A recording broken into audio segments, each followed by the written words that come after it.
Here is the voice of the working class, Rick Smith.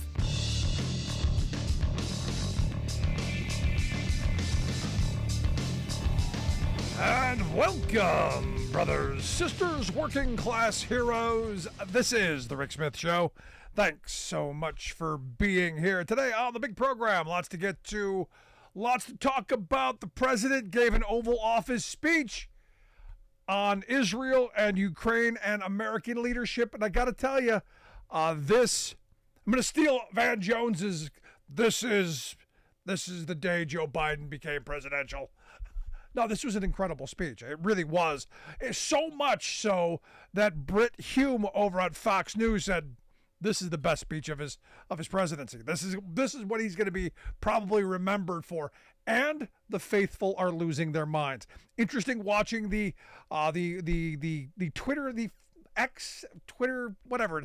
It's interesting watching the blue checks lose their minds over the fact that Brit Hume said, look, this was an important speech. This is where the president laid out America's position, and with force and clarity. This is good stuff. This is what American leadership should look like. And my mind kept going, what would this have looked like if Donald Trump were giving this speech? You know, what would he have wandered off into? What would he have? Which side would he have taken? And this is the other part of this.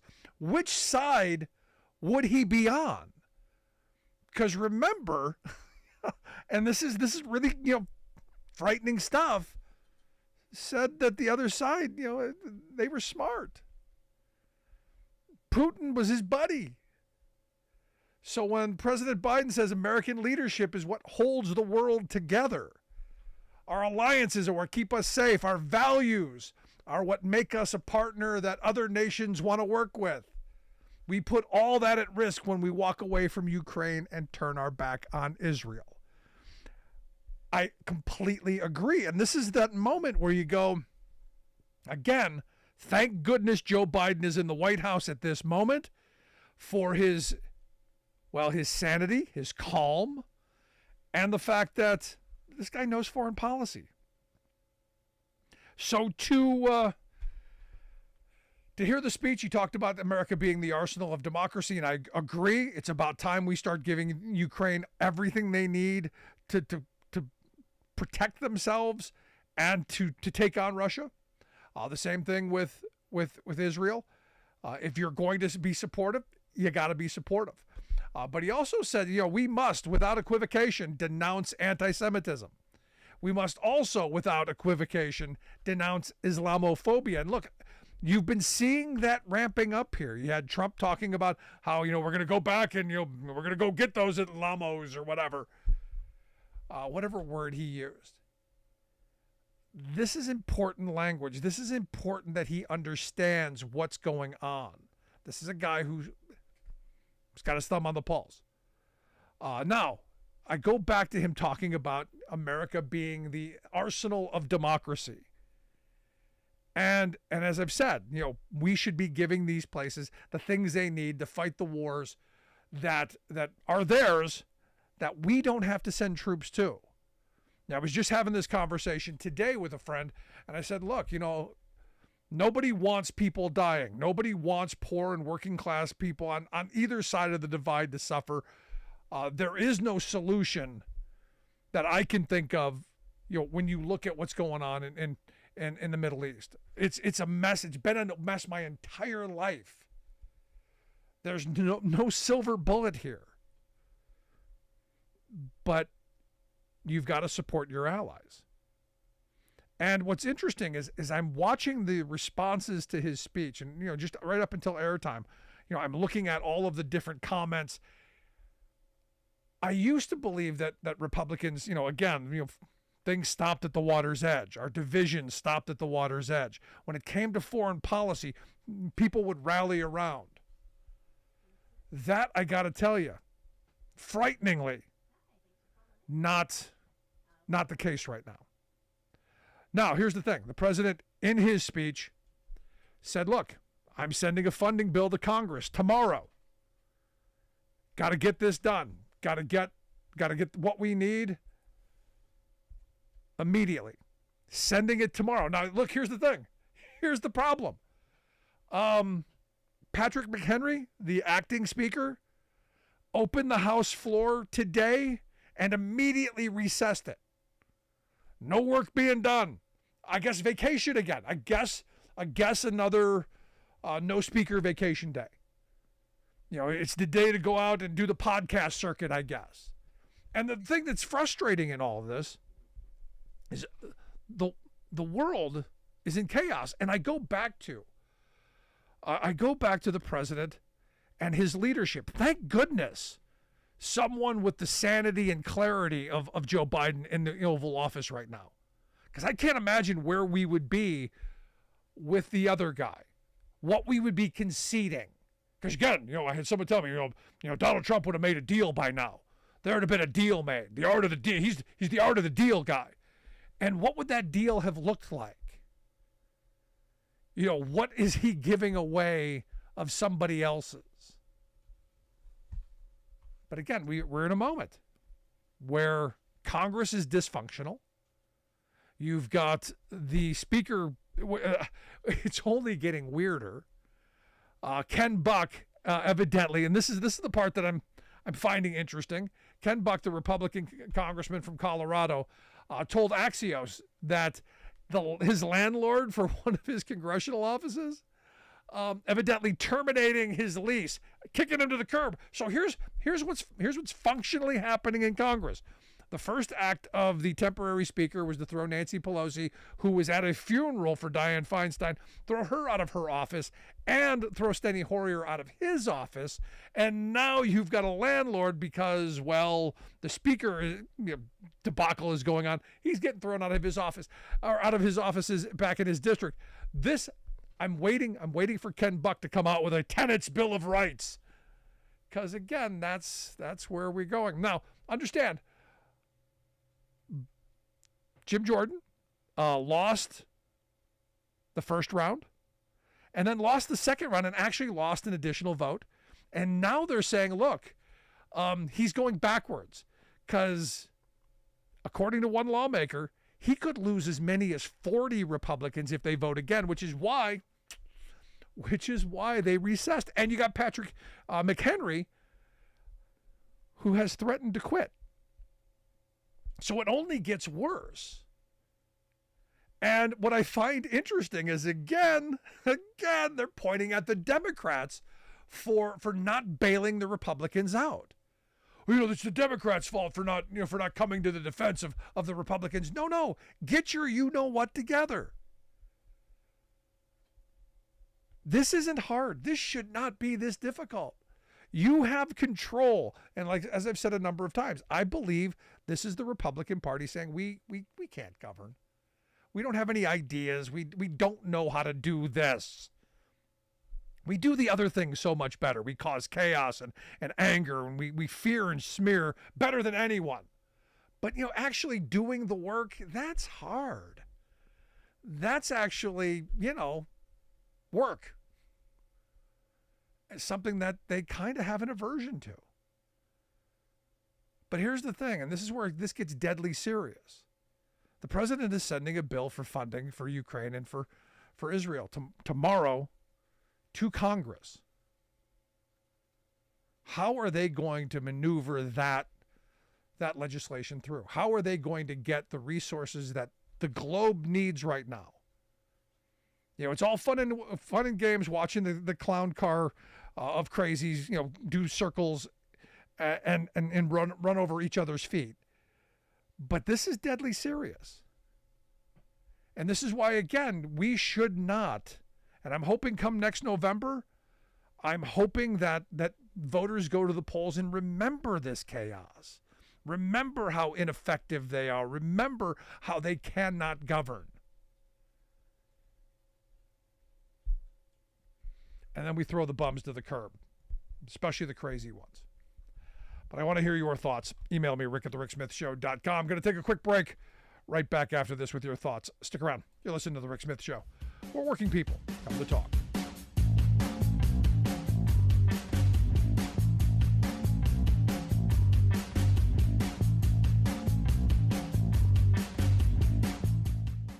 We are AFGE, the American Federation of Government Employees. We represent 700,000 federal and D.C. government workers who are the vital threads of the fabric of American life. We support our nation's military. We take care of our nation's veterans. We protect our nation's borders. We respond to our nation's crises and natural disasters. We provide services to our nation's seniors. The American Federation of Government Employees. We work for America. The phone lines are open. Give Rick a call at 1-866-416-RICK. That's 1-866-416-7425.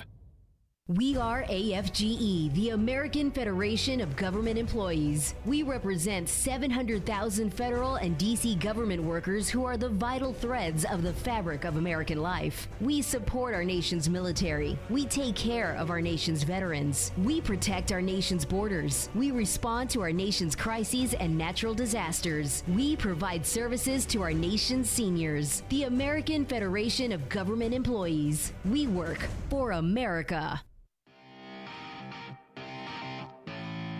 Welcome back to the Rick Smith Show. Now, here is Rick Smith. So again, Congress taking a snow day. I don't know what else to call it at this point. Mental health day. Look, I know they were ordering pallets of pizza to try and make it through the night because they were going to pull an all-nighter. Basically, what I think should happen, they should lock them all in a room and nobody gets out until they figure this out. Or we stop paying them. There's an idea. Not that they need the money, to be honest. Let's quick go to the phones. We got Steve in Chicago on one. Steve, how are you? Oh, fine, all things considered. This idea that what's going on in the nation's capital within the Republican Party is somehow the fault of Democrats just boggles the mind. I mean, this is like saying, Himmler and Hitler are at each other's throats, and Churchill is to blame. Yeah. I mean, it is not the responsibility of Democrats to rescue the Republicans. Now, having said that, I think an interesting compromise. I doubt it could ever happen, but I would honestly, as Democrat, go to a group of, shall we say, reasonable Republicans and say, you know what, take your pick of committee chairmanships, and we will give them to you. You will be the head of X, Y, and Z committee. Now, the Speaker of the House will be Hakeem Jeffries, but the fact of the matter is, you guys will have your own. You guys will be running your own committees. All we ask of you is that you cast your vote for the Democrat. And I would like to think that would work, but I suspect that there aren't enough of them who'd be willing to do something that gutsy, because it would in fact imperil them moving forward. There was a time when a reasonable Democrat or Republican such as that could count on that sort of thing as an asset going forward in terms of re-election. But today we've become so balkanized in terms of our politics that you cannot agree to do anything with the other party, especially if you're a Republican working with a Democrat. This is not what the founding fathers, with all of their flaws, they were bright enough to recognize that government works, especially in the context of our government, our constitutional republic, as a function of compromise. You don't get everything you want. You get some things. You don't get other things, and that's how it's supposed to work, because you represent a diverse group of people, because that's what America has always been, diverse group of people with a diverse set of interests. I don't know where we go, like you said. I mean, the problem with all of this clown show in which the Republicans have set their hair on fire is that, if it were any other time, but I mean, think about what was on the news today. I mean, we have a possible expansion of what's going on in terms of the Israeli-Palestinian conflict. Now we have Yemen involved, and you've got today the United States was involved in a combat action in that region. You've still got the war in Ukraine. You've got, of course, Sidney Powell. I don't know if you've addressed that, but you may this evening. I mean, she pled guilty. Donald Trump is still on trial. We're still going into an election cycle, and of course, we don't have a speaker in the House. And to top it all off, we're inching closer and closer to that middle of November deadline when this country runs out of money, technically. So this is not the time and place to sort of be making jokes about this stuff. I know I'm tempted to do it, but because of the Republicans, they got what they deserve. They created a Frankenstein monster, and now it wants to kill them. But again, I don't know what the answer is, except to say that I'm hoping that they'll pay for this in the upcoming election cycle. That Americans will see that these are not people with a vision to govern. And just so people understand, there are the old-style Republicans. Some people call them the neocons, whatnot, the Reagan Republicans. These are people who talked a good game of propaganda with regard to, government is the problem. But make no mistake, they loved government on all sorts of fronts. They loved it in terms of funding military projects, especially in their districts. They loved it in terms of the government building infrastructure from which profits could be derived in the private sector. They loved the fact that a well-educated populace was made possible through our educational system. They loved a lot of things that they claimed that government was terrible at. But they understood that it had to exist. But again, they wanted to talk up a good game for their sort of hardcore constituents. People like Jim Jordan and Marjorie Taylor Greene and Boebert and a few others, these people actually want to shut down government. They don't see any problem because they know so little about how government functions as part of the tapestry of this society and the international community, I might add. And so for them, it's, we can shut down government.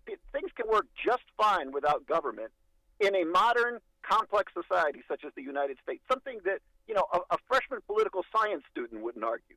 But these are adults serving in the House of Representatives, and this is what they honestly believe. So I don't have the answer other than to say, there has to be something on the far side of this next week, perhaps going into January, where McHenry becomes sort of this long-term interim speaker, and we empower him to do some things, including help to pass a budget. But and again, as you say, funding for the conflict in terms of Ukraine, funding in terms of what's going on in Israel, a number of things. But do we get an actual speaker anytime soon?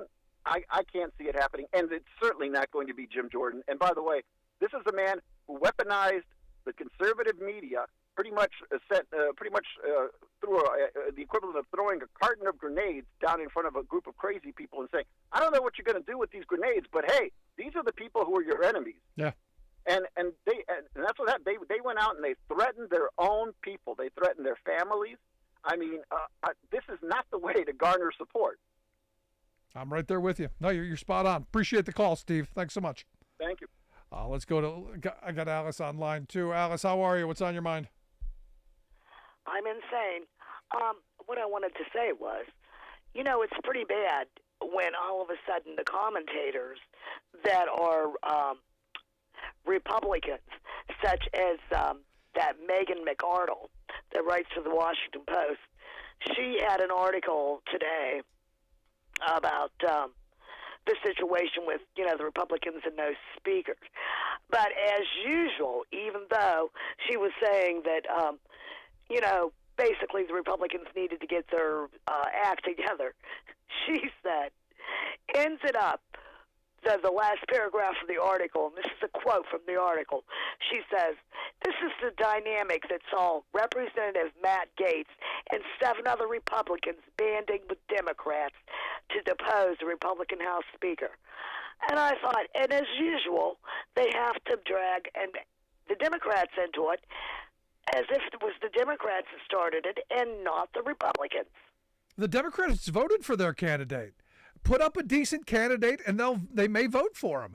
They haven't put up anyone who's palatable. I mean, if you want this is how this works in this country. If you want my vote, you have to be somewhat reasonable and somewhat worth voting for. They haven't put up anyone worth voting for.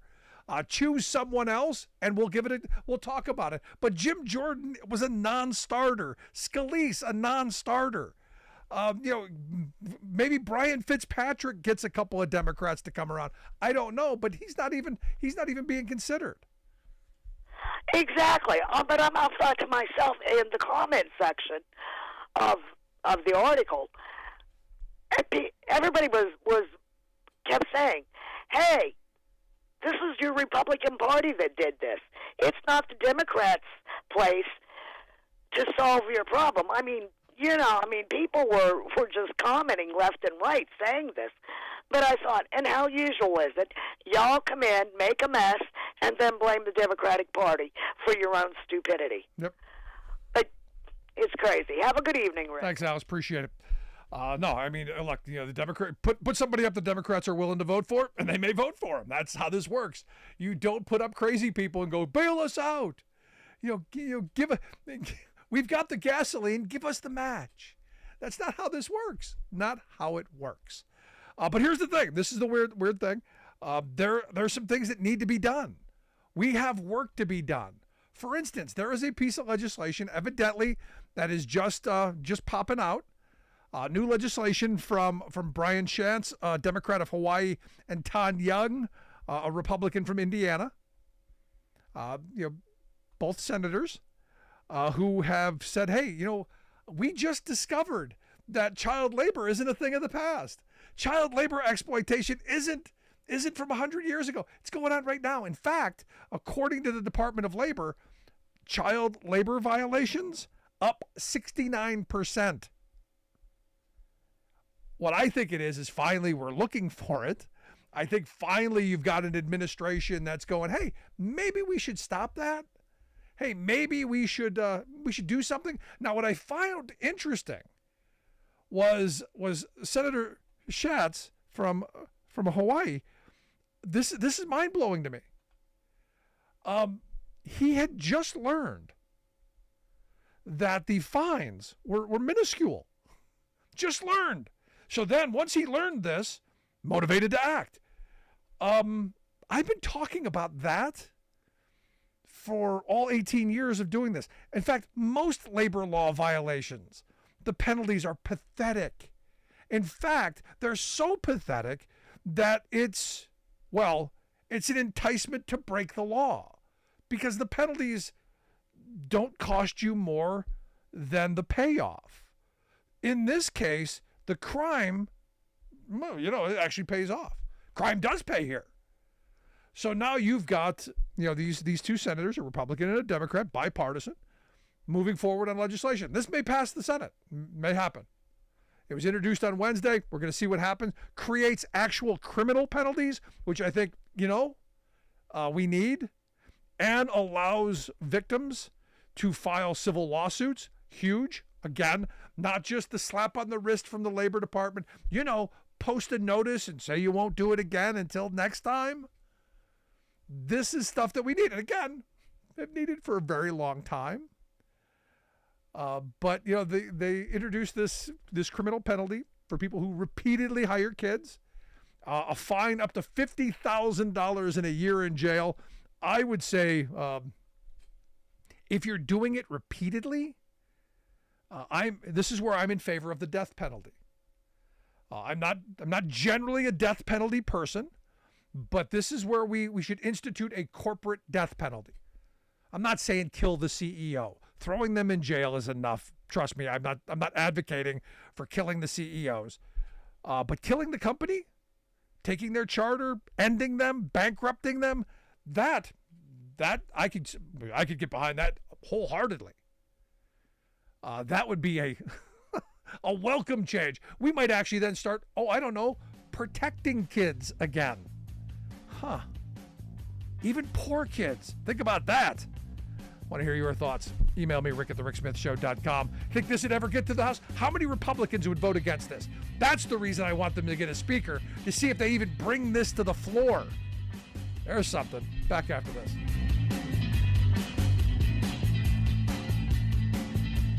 I'm Rick Smith, and this is Labor History in 2.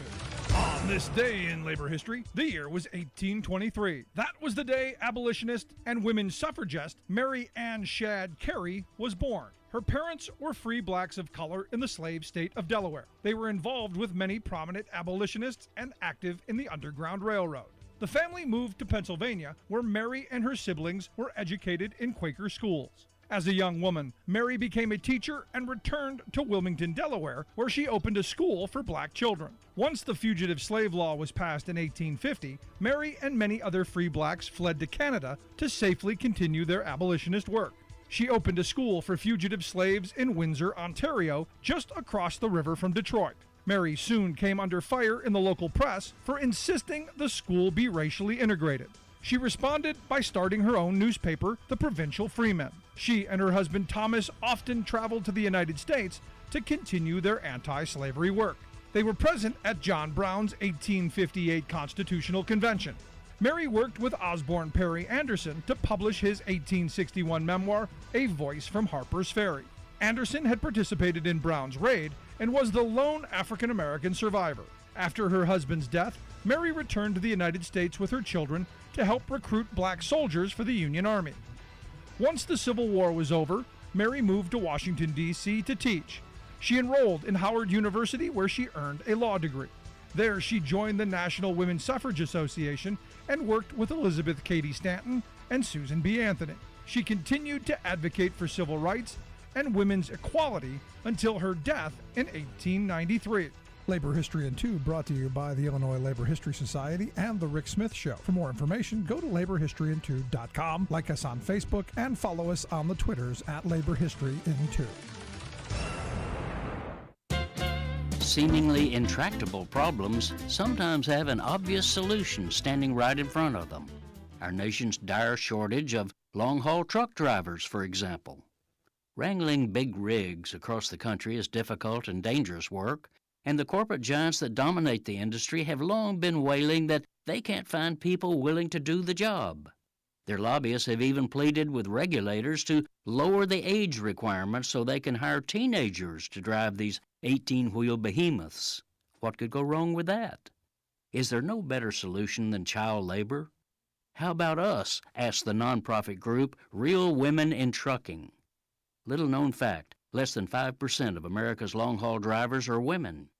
Lesser known fact, thousands of women are eager to do the job, are fully qualified, and hold commercial licenses to drive the rigs, but are constantly rejected when they apply for openings. This is because most of the industry impose a discriminatory gotcha to reject qualified female applicants.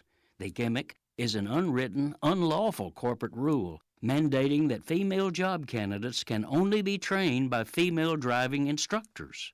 Obviously, since there are so few women drivers, very few female trainers are available, so, gotcha, women can't get hired. This is toothachingly stupid. Major corporations are loudly crying labor shortage, while the answer to the shortage is literally knocking on their doors. Also, these are good-paying jobs, one of the few available to people without college degrees. So trucking corporations are literally slamming the door to the middle class in the face of enterprising women.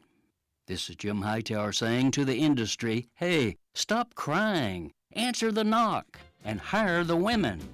To learn more about this story, go to realwomenintrucking.org.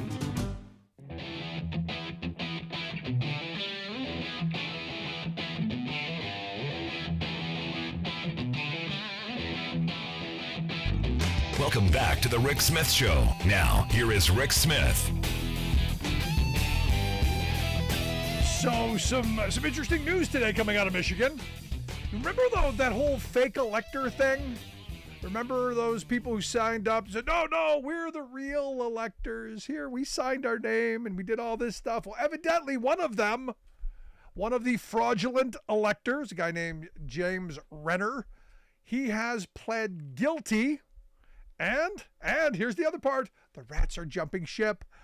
He is going to cooperate with Dana Nessel, the Michigan Attorney General. So the 8 felony charges he had against him are going to be dropped in exchange for his cooperation. Now, here's the thing. He's not the only one. Turns out prosecutors in Georgia have bigger krakens to fry. And Sidney Powell got probation, racketeering charges, whole bunch of other stuff, down to probation and a $6,000 fine. Oh, I wonder what she's already said. And here to share some thoughts on what that could possibly be and why the rats are jumping ship, I've asked our good friend Sarah Burris to come talk with us. Sarah is a reporter over at Raw Story, rawstory.com, the website, if you want to check out her work. Sarah, thanks for taking time for us. Hey, how the heck are you? I am great. So what do you think they gave up? How loud did the birdies sing?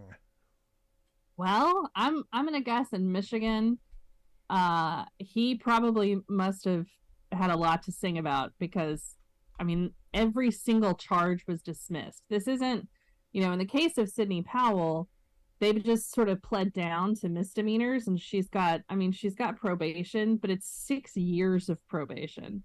And it's kind of a little bit like the agreement that they did with Alan Weisselberg, where it's like, if you screw up, you're going to prison. Yep. And so I feel like her thing is like, she's basically got to try and figure out how to please every prosecutor, whereas the guy in Michigan kind of can just sort of turn over stuff, right? No, and that was the part of this that I found. I was reading through it. She's going to pay restitution because this all comes out of that Coffee County, debacle. But she's going to pay restitution of a couple $1,000s. But the other part was is testify truthfully. And, like any plea deal, she also has to go through an allocution process where she admits what she did. So this should be entertaining to go, okay, Kraken, what'd you do? And who told you to do it? Why'd you do it? How'd you do it? This is gold. The Kraken be Kraken. And I think the biggest thing here is obviously, Special Counsel Jack Smith has got to be watching it with glee, because it's like he didn't have to do anything here. And in Powell's case, basically she agreed to the state plea. There's no plea at the federal level, so everything that she says will be able to be used against her in federal court. So, I mean, she's got to figure out how to make a plea deal with the feds. Otherwise, she's about to get charged federally too. Yeah, and there's no, I plead the fifth because you just made a deal. Which again, I can't wait to see this. And so the question then becomes, how much is Trump worried about this? Because look, she was his lawyer. How much of what she did criminally would be covered under, attorney-client privilege? I mean, these are crimes, right? So I would assume there's no privilege here. But thoughts? Yeah, crime fraud exception. That's the thing, is you can, if you've committed crimes or fraud, then you have to talk about it. There is no attorney-client privilege here. I think the main thing with Sidney Powell is she's got, she was in that December 18th meeting in the Oval Office. And that whole conversation basically sparked Donald Trump's tweet like early that next morning, where he said, we're having this thing on January 6th. Be there, it'll be wild. So whatever happened in that late night meeting fed into that tweet, and that call to arms for Trump supporters has been one of the things that they all sort of cited in their, in whenever they were arrested. Is he's like, well, I was called by the president, or, he told me to be there. All of these Trump allies have said basically the same thing. So, I'm wondering, there's got to be a lot of stuff that is in, yes, there's the Coffee County stuff, which is its own bag of worms. But, the stuff that happened in that meeting on December 18th is going to be huge. And she's going to have to disclose it. It'll be interesting to see how this plays out. I'm wondering who's next, because as I've said from the beginning, I don't know how loyal these lawyers are going to be to Trump. A lot of, Trump, is a guy who, demands loyalty, but these people aren't going to go to jail for the rest of their lives because of him. And I look at the fact that I saw this other story, and maybe you caught this as well, but Peter Thiel, who was, one of his guys, evidently was an FBI informant. I guess in the summer of 2021, the mega donor turned now a confidential human source for the FBI. I just want to know, are there tapes? Was he wired? I think that is the exact same question I had too, because I saw that and I was just like, oh crap, like what meetings did he have? Because that was also around the time that he was trying to push Masters to run for U.S. Senate. So like, what other conversations did he have around that time? And what else was he able to deliver to the FBI? And holy cats, like that was a big one. And And I gotta wonder how many other of the inner circle said, "Uh-oh, this is trouble." How many of the Yeah, like really you- smart people who said, whoa, I better, take contemporaneous notes. I better record this. I better have something to cover my own behind in case he goes, down. And I think, the closer we get to trial time, I think the more of this stuff we're going to see coming out, which I got to tell you, if I'm Trump, I'm not sleeping well. Yeah, that's the other thing that happens. There were articles today, I think Maggie Hagerman wrote about Trump was blindsided by this. Even people in Trump's orbit didn't even know that this was going to happen. And so there's got to be some catch up on the walls tonight. The hamburgers are flying. No, but here, so because when I saw the Kraken go down, I'm going, who's next? Who would be the next logical, the next big name to come? And I could only go Rudy. Rudy, Rudy's got no money. He won't do well in prison, and with his abuse problems, being locked up is not a good thing for him. And it's a fair point. So Ken Chesborough is the other guy who's supposed to go to court on, what is it, like Monday or Tuesday. They're starting jury selection for what was going to be Chesborough and Sidney Powell's case tomorrow. And so if he's going to make a deal, he's got to do it fast, because she's basically going to say everything and he's got to come up with some kind of agreement that he can make. Honestly, you got to wonder if this guy thinks that he is so far above all of this, because he's sort of operated under this, like, I was at the DOJ, I did nothing wrong, kind of holier than thou attitude. Yeah. And so it may very well be the case that he goes to court and sort of sinks himself. Good. But I'm innocent. The prisons are full of innocent people. I know. It's going to be him or Rudy. I think you're right. Him or Rudy. I'm waiting for Rudy to flip. I'm waiting for it, because I think that would be the end of Trump. Because I think Rudy knows where all the bodies are buried. You're listening to the Rick Smith Show, where it's Sarah Burris. Sarah's a reporter over at Raw Story, rawstory.com, the website, if you want to take a look at her work. So good. I'm glad that's happening. But we got to talk about the clown show today. For the last, how long's it been now? How long has this nightmare been going on of Republican speaker holidays? It's like, is it 17 days? Something like that. I mean, it's too dang long. Can we taxpayers get a reimbursement on all of the costs, since they're not actually doing any work? That is an important question I feel like we need to be asking. I feel like every time Republicans don't do anything, or they adjourn and then or they like come into session and then adjourn like 30 minutes afterwards, I feel like we should be getting something back from that. Yeah, what I find it really hysterical, though, is Jim Jordan started off, he had 200 votes, and then he got 199. He went backwards. And evidently today they're saying he's probably going to lose even more, could have up to 40 people voting against him. So his charm offensive, not working. No, not at all. There are a couple of stories that I read that apparently they were drawing straws in the Republican caucus because they were a little bit nervous about like everybody piling on at once.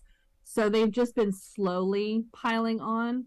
And so he met today with like 22 of the holdouts, and they basically told him, like, we're not going to vote for you. And he kept asking them, what do you want? And they were all like, we want you to drop out of the race. Like, we want you to go away. We don't want anything. We want you gone. That is what we want. And he walked out of the meeting with like something scribbled down on a piece of paper, or something to the effect of what do they really need, or what are they really looking for, or something like that. And it's just like, no, there is no hidden thing going on here. Like, they're really being upfront about this. They want you gone. They don't want like you out. Yes. Yeah. And there's nothing that's going to come of this. And so, I mean, he was talking about having a third vote this evening, which I think, obviously isn't going to happen. I'm curious, like, he started the day saying that he wasn't going to have a third vote. Is he really willing to humiliate himself again? And if so, I'm all for it. I will pop the popcorn. Yeah, no, absolutely.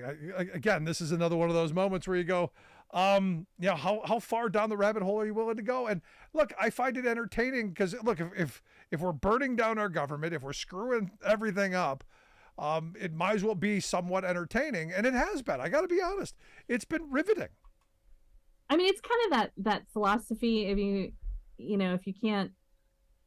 you're not going to cry, you may as well laugh. Exactly. Little gallows humor. You gotta have that, because look, there's so many things that need to be done, and this is what I'm hoping people are paying attention to.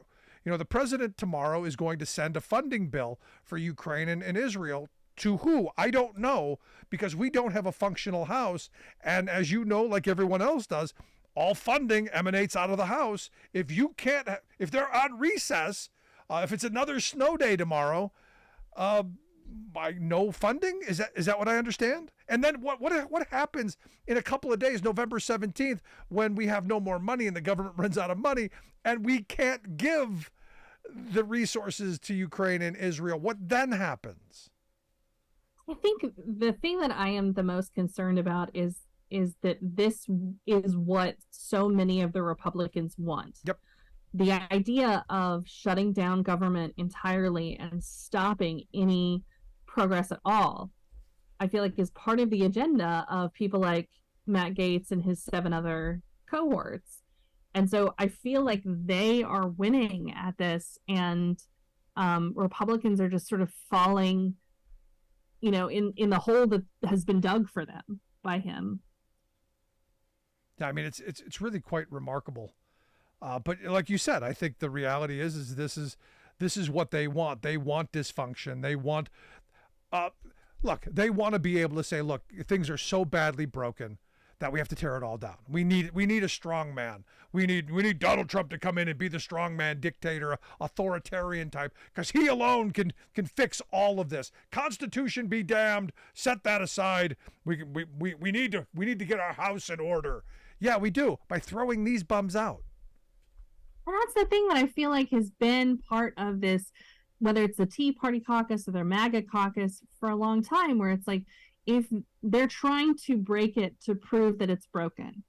And I mean, now we're to a point where you call it anarchy, call it nihilism, whatever you want. These people genuinely want to do as little as humanly possible to show that government isn't accomplishing anything. And I just don't understand how that message wins. Well, look, here's the reality. And, I had a conversation with a friend the other night. And she said, she went back home to Iowa and she was talking to her brother, who is a right-wing lunatic, but a product of right-wing talk radio. For the last 20 years has been indoctrinated with this line of thought that everything government does is bad, and we don't need this, and what we need is we need an authoritarian. We need to get things in order, put those people in their place, get people back to work, and stop living off handoffs. I mean, all of the right-wing talking points. The guy sounds like just one of those. Remember when you were a kid, they had one of those things you could pull a string and the doll would just spew out stuff. That's basically what we have on the American right. Are people who just spew out talking points, and they don't have any of the other stuff. This is where I think we are, and I think we're in the spot we're in. Yeah, that's absolutely what they're dealing with. Is they have no policy, they have no plans, they have nothing to run on other than we're better than those guys. And now I feel like they're taking that away from whatever arguments they had. They could come to voters and be like, well, say what you want about us, but Democrats are, You mean the Democrats? Right. I mean, because that's all they've got is that kind of demonization. And I hear this a lot from my red hat friends. The Democrats are evil. They hate America. And I go, what are you talking about? Yeah, I remember all the conspiracies about Hillary Clinton drinking the blood of the young, and I mean, good God, people. You mean they don't? Right? I know, it's so shocking. And so now, they're taking away whatever talking points they had left, where it's like, so. Finally, I got to. That whole election thing. Yeah, I got to get your thoughts on the dust up between Senator John Fetterman and Bob Menendez. Evidently, some harsh words thrown at each other because, look, I think Fetterman's right. Menendez got to go. Sorry, you don't get to be a foreign agent. You don't get to help a foreign country when you're on the committee. I'm sorry, you just don't get to do that. Yeah, and it's hard because you want to believe that someone is innocent until proven guilty, but at the same time, it's like, we're not going to give you the things to sell to people. And I think it's completely rational. It's completely reasonable for Fetterman to be like, hello, this is a bad idea.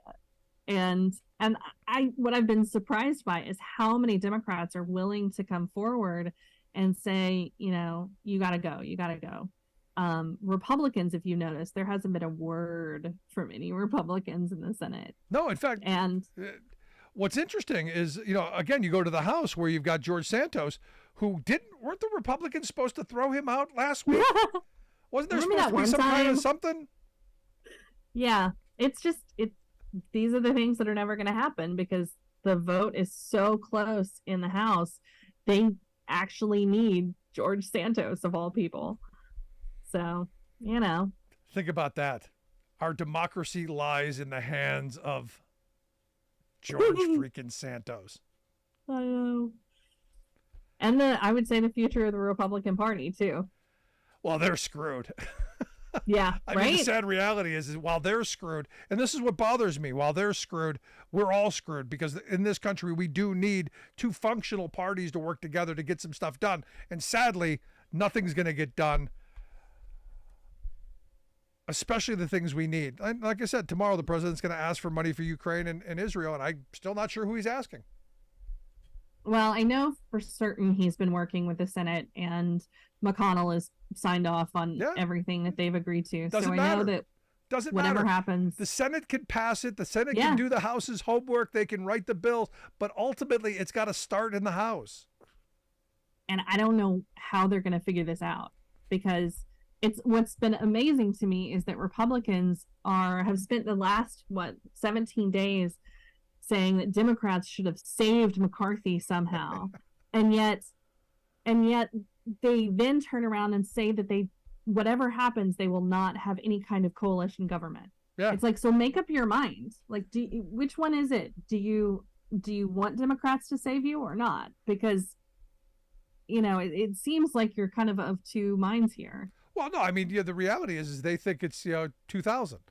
They think it's 2001. I mean, Dick Cheney said Democrats will cave. It's what they do.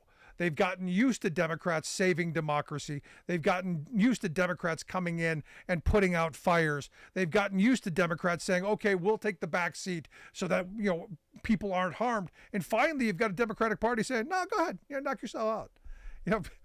Show us who you are. And remember what happened at the last shutdown with Donald Trump, the longest shutdown in history. Yeah. Democrats held in that case. It was Trump and the Republicans that backed down. And I think they have now basically discovered their power, hopefully. And they're going to stick to it, which I say, let the Republicans eat their own. There you go. Sarah, as always, incredible stuff. I appreciate the time. Thanks so much. Thank you. Have a good day tomorrow. You as well. Our good friend Sarah Burris. Want to hear your thoughts?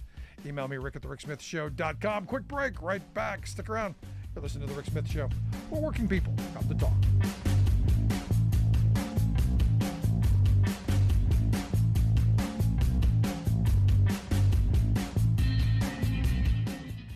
I'm Rick Smith, and this is Labor History in 2.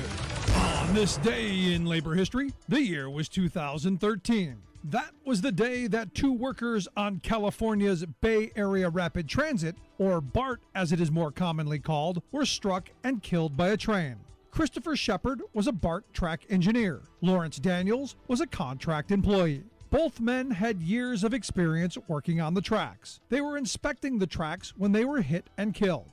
Workers who usually operated the trains were out on strike. The Amalgamated Transit Union Local 1555 and SEIU Local 1021 had walked off the job the day before. The strike disrupted the daily commute of 400,000 Bay Area travelers. The unions were on strike for improved wages and safer working conditions. The union wanted bulletproof glass for station agent booths for worker safety. They also asked for improved lighting in the tunnels. According to an article in Mother Jones, quote, a BART spokesman called the safety issues a smokescreen, arguing that contract negotiations were not the place to raise them. In response to the strike, BART was training a replacement worker to run the train when the tragedy occurred. The manager, who was supposed to monitor the unexperienced driver, had left the car. In addition, the National Transportation Safety Board found that BART had no way for workers on the tracks to communicate with the drivers. The family of Lawrence Daniels sued BART, which settled for $300,000. The union and BART settled the strike 2 days after the tragic deaths. The union won nearly a 16% pay raise. The union also won safety upgrades, but management won concessions on employee contributions to medical benefits and pensions. Labor History in 2 brought to you by the Illinois Labor History Society and The Rick Smith Show. For more information, go to laborhistoryin2.com. You're listening to The Rick Smith Show, where working people come to talk. Really is quite amazing where we are. And look, you know, it's easy to make light of the fact that there's such chaos in the House. Because, again, I think, as Sarah pointed out, what else can you do in this moment but find humor in disaster? Like I said, gallows humor. But the reality is, you know, this is sadly serious, and the rest of the world is watching. And if you watch the president's speech today, which was, you know, I got to tell you, I'm going to go with Brit Hume. It was the best speech of his presidency. It was the most important speech of his presidency. And without him, I got to tell you, I was you know, just reading Dr. Cornel West's statement about, you know, we can have Biden in World War III or Trump in Civil War II. I don't agree with that. I don't agree with that, with binary choices like that to begin with. But the idea that Biden's going to bring on World War III because we have the audacity to not give in and surrender to Vladimir Putin is just insane to me. And look, I am not a warmonger. For the most part, I'm anti-war. But there are moments where you have to stand up. And I remember back during the Iraq, when we went into Iraq, and I was on this program saying, hey, we shouldn't be here. This is not a fight for us. And I had people who actually believed I was a pacifist, which I'm like, no, I'm not a pacifist. I agree with the Powell Doctrine. I agree with, you know, if someone hits you with a feather, you hit him with a brick. I completely agree with that. But I also agree with Teddy Roosevelt, you know, walk softly and carry a big stick. But when you have a dictator, when you have an authoritarian like Putin, who has said he wants to take over and get the band back together, take him for what he says. Poland's next. Estonia, Latvia, all those are on the board. And as the president said today, which I think is incredibly important and was very forceful, we will defend NATO countries. That was talking directly to Vladimir Putin. It wasn't for you and me, it was for Putin. And again, as I said, I don't know where that speech goes if it's Donald Trump giving it. I don't know which side he would be on. Want to hear your thoughts? Email me, rick@thericksmithshow.com. Quick break, right back.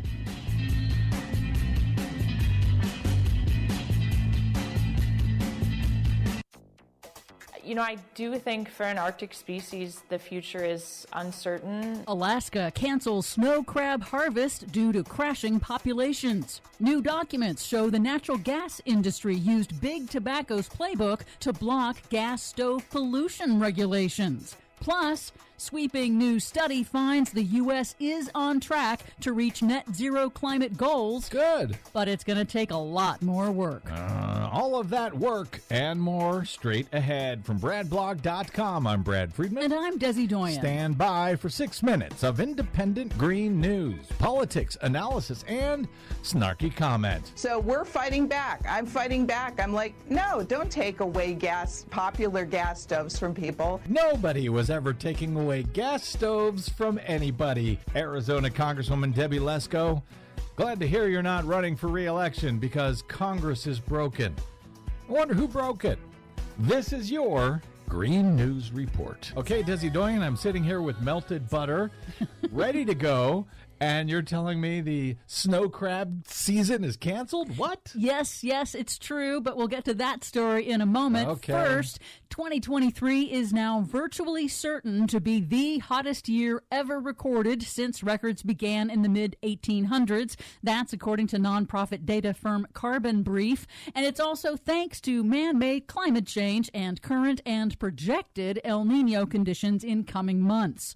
90% of human-caused global warming is absorbed by the oceans, and NOAA confirmed this week that global ocean temperatures reached record highs over the summer of 2023, and that severely impacted coral reefs and marine life.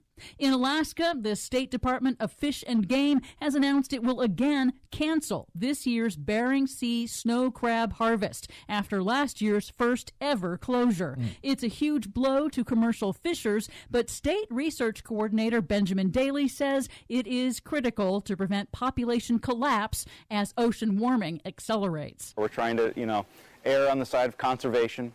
And give them the best shot that they have for kind of thriving in the future, given the challenges that they're facing in the environment. Yeah, but what about my melted butter?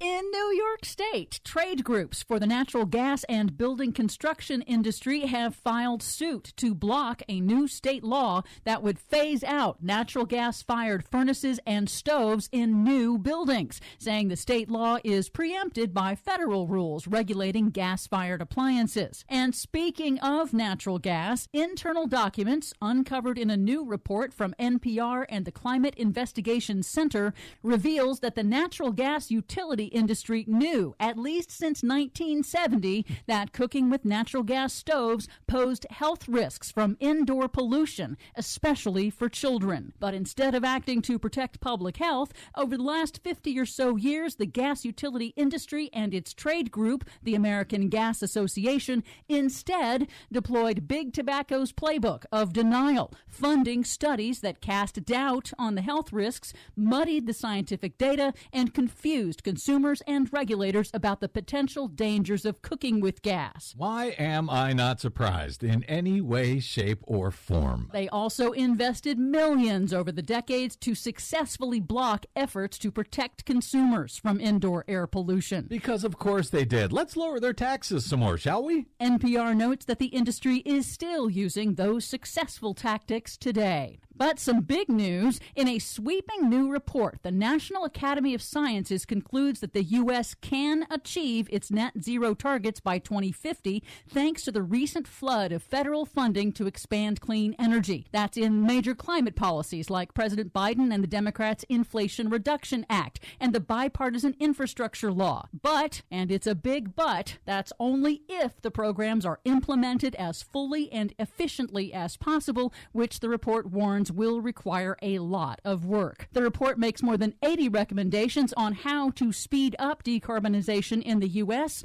and one key step in the energy transition is banning natural gas connections in new buildings. Uh-oh, they're going to take away your stoves, Debbie Lesko. Finally, a new study published in the journal Nature this week finds that the cost of solar energy has fallen so quickly and achieved so much momentum globally that the world may have already reached an irreversible tipping point in the transition to clean electricity. That's a good thing, right? That's a very good thing. The researchers say, quote, due to technological trajectories set in motion by past policy, a global irreversible solar tipping point may have passed, where solar energy gradually comes to dominate global electricity markets without any further climate policies. Anything we can do without having to do any more work, any more policies is probably a very good thing. For much more on all of these stories and the ones we couldn't get to today, check out our website at greennews.bradblog.com. Are you tired of think tank approved corporate news and commentary? Are you tired of CEOs telling you what to think, who to hate, and who to vote for? Well, welcome to the Rick Smith Show. We don't take orders from some boardroom, and we don't do focus groups or talking points. We don't work for them, and we never will. I'm Rick Smith, and I work for you. Join us daily at thericksmithshow.com and download the podcast and never miss a minute.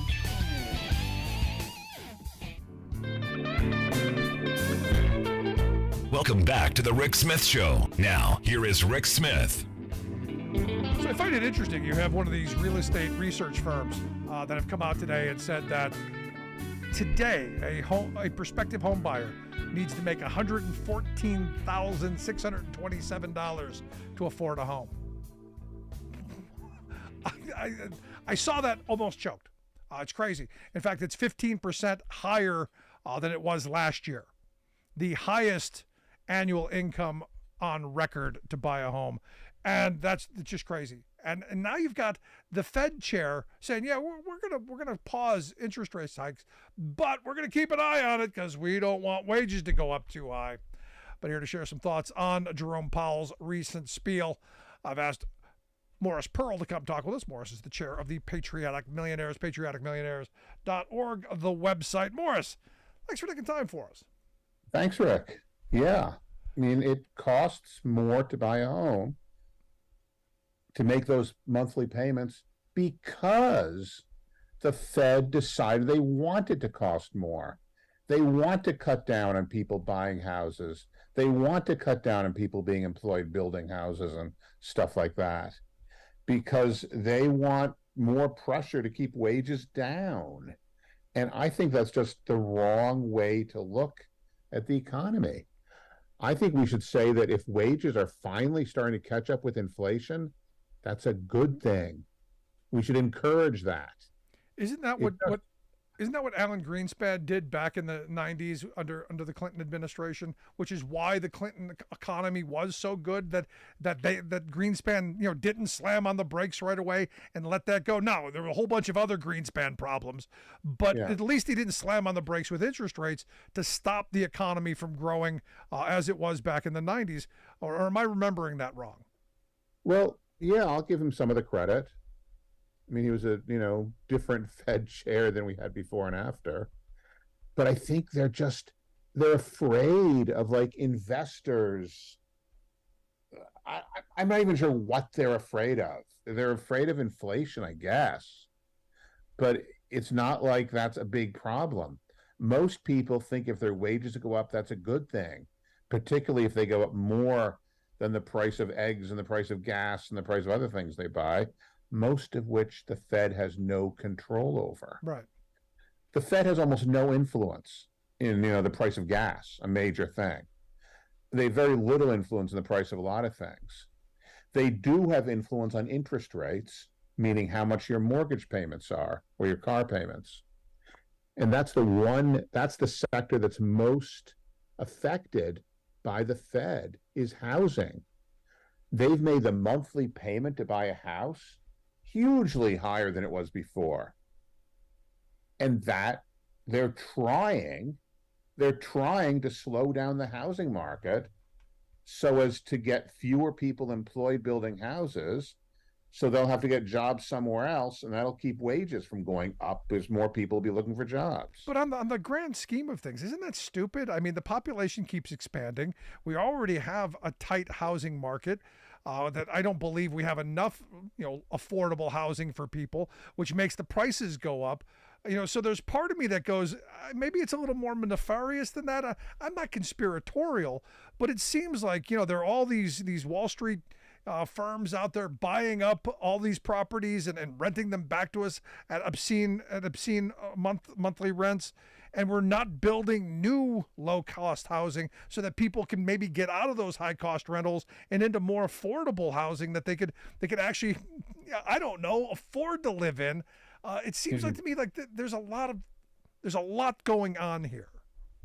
Well, I mean, That's possible. I mean, people are investing in houses more now, and that, I mean, every decision somebody makes, particularly the chairman of the Fed, every decision he makes is good for somebody and bad for somebody else. And it's a kind of a judgment call. Yeah, but I got to tell you, Morris, I would sure like some of those decisions to go my way and not yours. Well, yeah. I think that the decisions that they've been making to make interest rates go up a lot lately have been not in anyone's long-term not in anyone's long-term interests. I think long-term, I would rather live in a country filled with people who can afford to buy houses, or at least afford to rent houses or something. That's the kind of country I want to live. I don't want to live in a country with, people who have jobs sleeping in their cars. That's not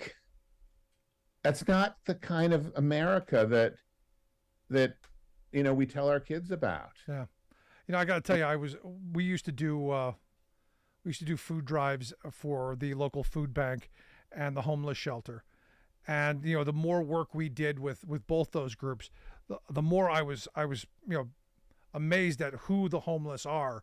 Because I, like many people, had the view of homeless people as, they're drug addicts, they're alcoholics, they're people who have those, whatever your assumption is. And what I found is a lot of people who have some mental problems that could be treated if we had a functional system. But most of the people were just poor, low-wage working people who were living in the shelter and then getting up, brushing their teeth and washing their hair in the sink and going off to work in the fast food restaurants and not making enough money to be able to even afford to rent a place, let alone buy a place. And this is where I come back to what you were talking about, seeing wages go up. We desperately, as a country, need to have, especially on the lower end of things, higher wages for working people. Yes, I'm here in New York City. I live on Park Avenue. Right over there, 100 yards from here, there's homeless people sleeping on the steps of the church where Jackie Onassis' funeral was. We have people living in homeless shelters, not counting the children. A majority of them are employed and have full-time jobs. The vast majority.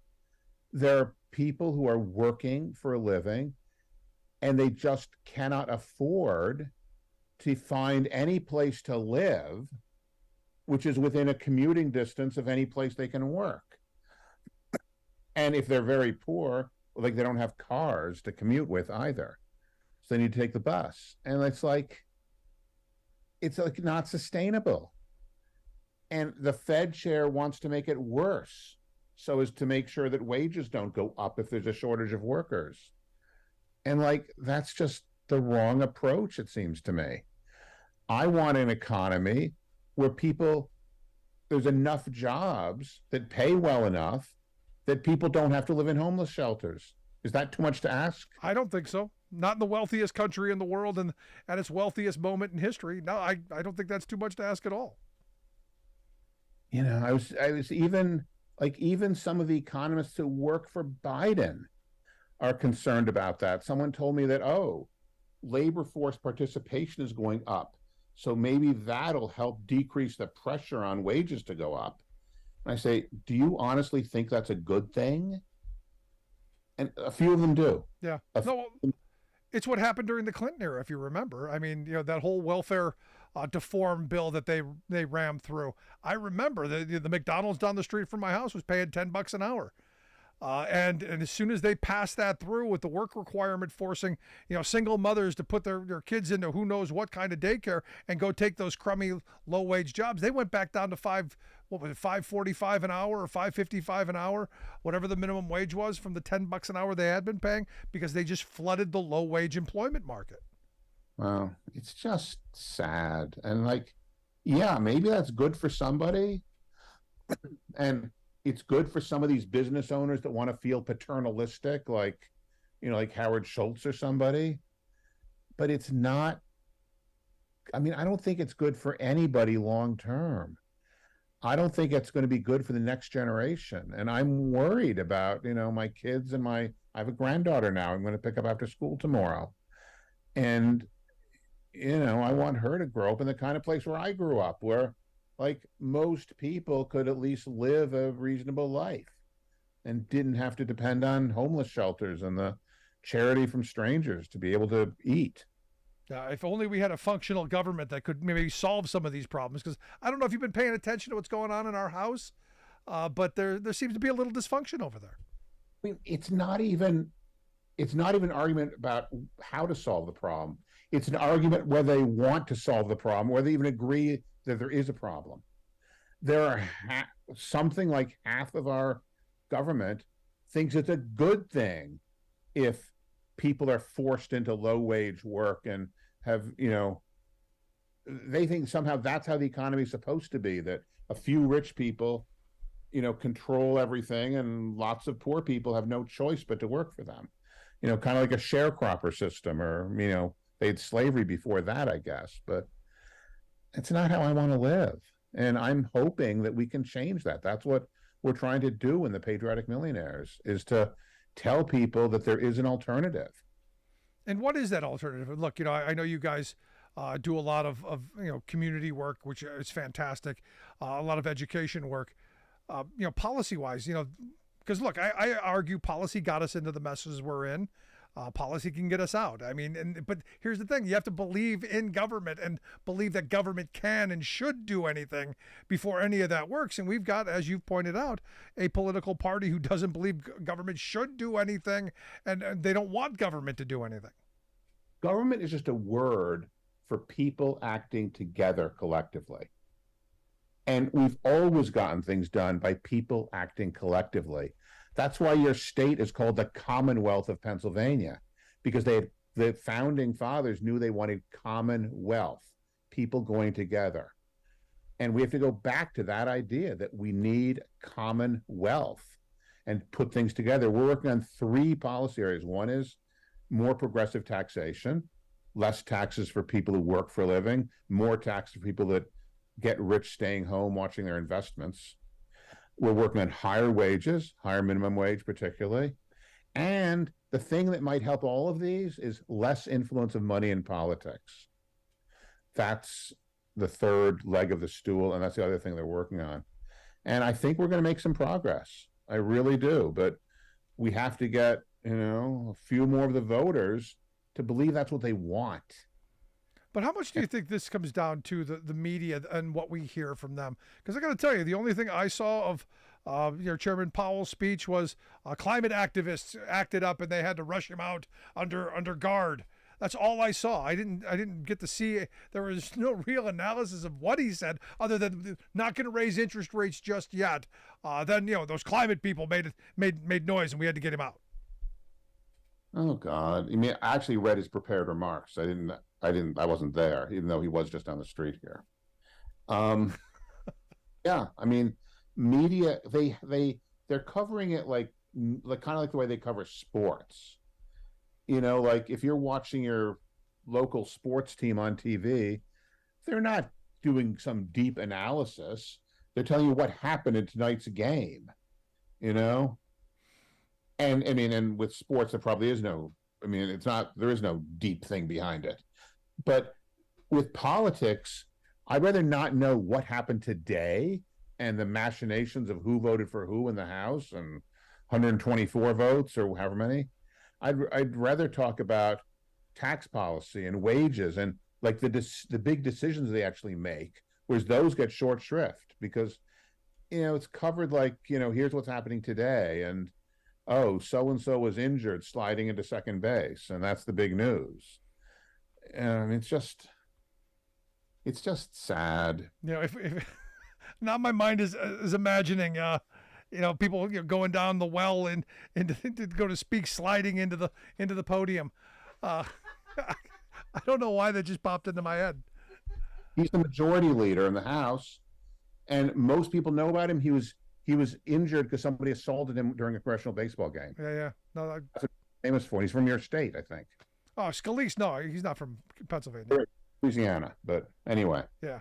L.A., not PA. Yeah. No, I don't know. I don't know where we go with this, other than I'm hoping the American people are paying attention to the dysfunction in the House, and realize that Republicans don't want to be in the majority. They like minority status because they don't have any ideas or policies that are going to be helpful. At least that's my thought on this. Last question I've got on you. In looking at Powell's statement today, obviously they're not going to raise interest rates yet. Do we expect that coming down the road? If wages do tick up, if the UAW does get a historic contract and get 40%, and if the Mack truck workers get a good raise, and the culinary workers get a good raise, if all this union organizing goes up, is this the blame that will then turn around somewhere down the road going, hey, we don't want to raise interest rates on all you people, but those union people, they demanded too much? Do you see that happening? I think that's possible. I mean, Trump went out. He went to Michigan. He said, your leaders of your union are being too demanding.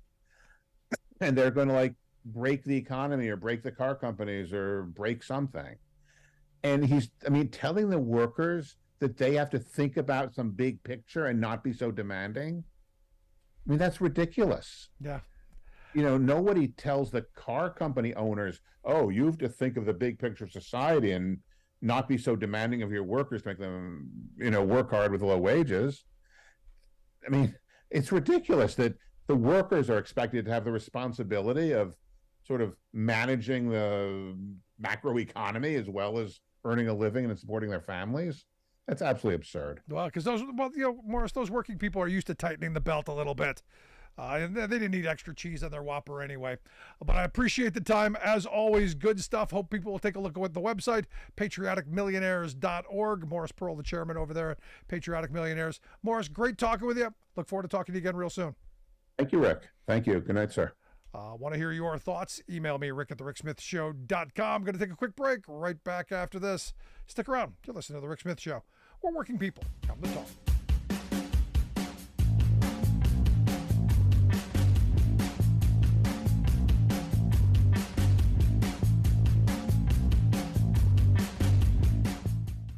We are AFGE, the American Federation of Government Employees. We represent 700,000 federal and D.C. government workers who are the vital threads of the fabric of American life. We support our nation's military. We take care of our nation's veterans. We protect our nation's borders. We respond to our nation's crises and natural disasters. We provide services to our nation's seniors. The American Federation of Government Employees. We work for America.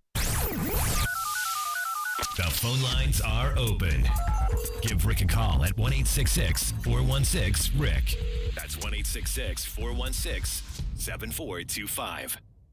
We are AFGE, the American Federation of Government Employees. We represent 700,000 federal and D.C. government workers who are the vital threads of the fabric of American life. We support our nation's military. We take care of our nation's veterans. We protect our nation's borders. We respond to our nation's crises and natural disasters. We provide services to our nation's seniors. The American Federation of Government Employees. We work for America.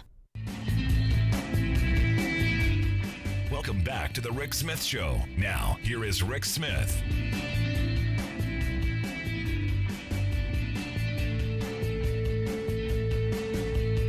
I got to tell you, and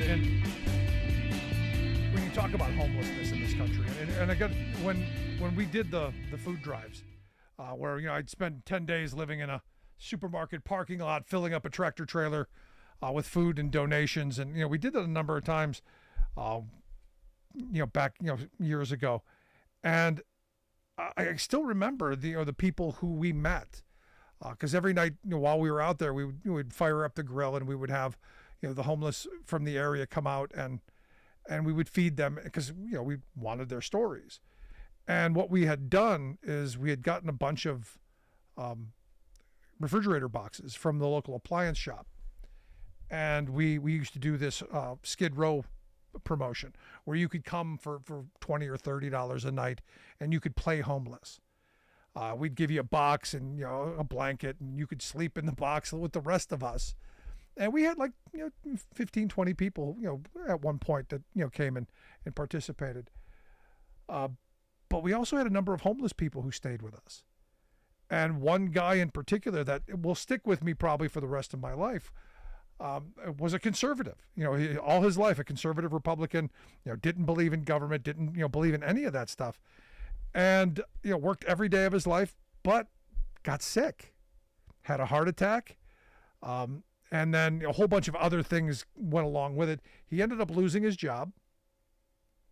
And after he lost his job, he had no income. He ended up losing his apartment, which meant all of his stuff he then had to have moved into a storage unit, and then ended up losing the storage unit.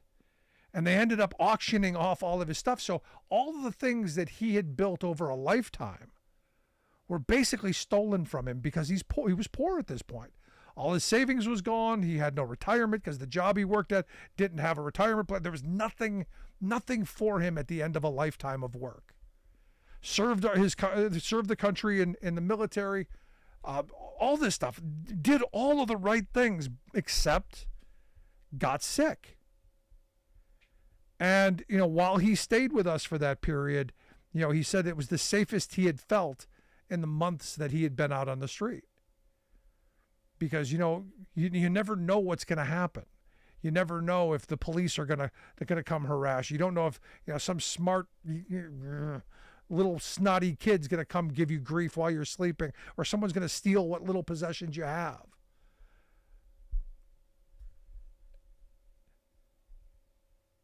I'll never forget the guy.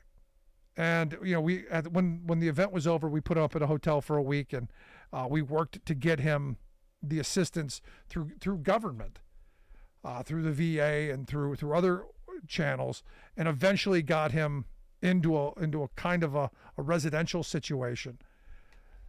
And he died a couple of months later. But I remember thinking, we've spent hundreds of thousands of dollars to keep this man alive, because we're not going to let him die on the street. He would go to the hospital and they would take care of him, and they would spend, they would do everything they could do to save his life. And then they would put him right back out into the street. And it made no sense. And, to hear Morris talk about the fact that, you've got investors buying up homes to rent to we the people. And you've got a Fed that's, hiking up interest rates so new construction doesn't happen. And the fact that we don't have policies that are encouraging affordable homes to be built. There's a couple of developments in our area where they're $300,000. Very few working families are going to be able to afford $300,000. Where are look, and even if we have to subsidize some of this, like we did back in the 50s, it's something we should be doing. But again, we've got a broken government right now. And what I fear comes out of this is Republicans spin this and go, see, government's broken. Doesn't work. We didn't get everything we wanted, so it's obviously broken. So we have to destroy it to save it. Because we've heard that phrase before, right? You got to destroy it to save it. It's what they say about Social Security all the time. Got to destroy it so we can save it. It's what they say about Medicare. Got to destroy it so we can save it. Got to privatize and profitize. And this, I fear, is where they're going to go. The Democrats didn't help us. The Democrats didn't surrender to our whims. The Democrats didn't hold our coats during the street fight. And I fear, again, the right's media machine is so powerful. Their talking heads have such large platforms and microphones that I fear a good number of people in this country buy it. I want to hear your thoughts. Email me, rick@thericksmithshow.com. Remember, mark your calendars. Monday, we've got a big announcement. So you're going to want to make sure that you tune in on Monday as we lay out the future of the program, where we're going, what we're doing, and all of that. Got to take a quick break. Right back after this. Stick around. I'm Rick Smith, and this is Labor History in 2. On this day in labor history, the year was 2013. That was the day that two workers on California's Bay Area Rapid Transit, or BART as it is more commonly called, were struck and killed by a train. Christopher Shepard was a BART track engineer. Lawrence Daniels was a contract employee. Both men had years of experience working on the tracks. They were inspecting the tracks when they were hit and killed. Workers who usually operated the trains were out on strike. The Amalgamated Transit Union Local 1555 and SEIU Local 1021 had walked off the job the day before. The strike disrupted the daily commute of 400,000 Bay Area travelers. The unions were on strike for improved wages and safer working conditions. The union wanted bulletproof glass for station agent booths for worker safety. They also asked for improved lighting in the tunnels.